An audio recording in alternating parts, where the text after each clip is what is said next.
Mga pangyayari sa politika, kalagayan sa ekonomiya, mga kaganapan sa entertainment at iba pang mga balitang pambansa.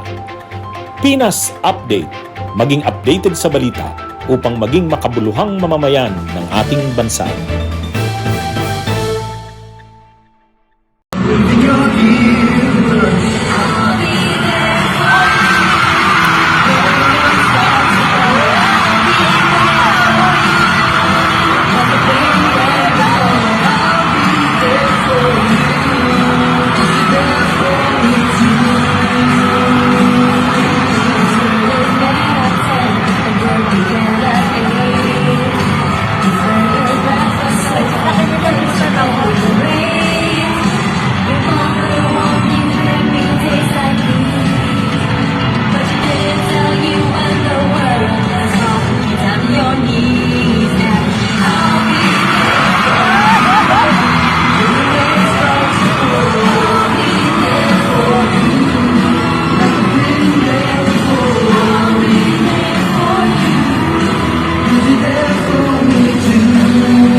Totoong dahil pala sa kanilang kontrata kaya nagkasama ulit ang Katniel.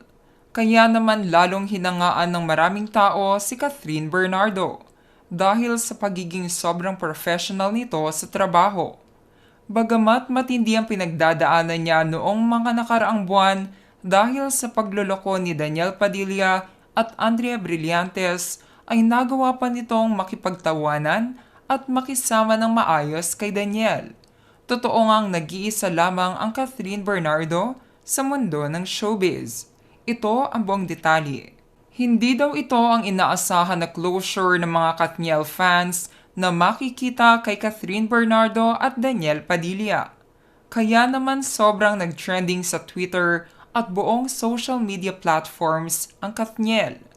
Totoo namang kahit umamin na ang dalawa na hiwalay na sila, ay kinikilig pa din ang mga Katniel fans sa pagsasama nilang dalawa.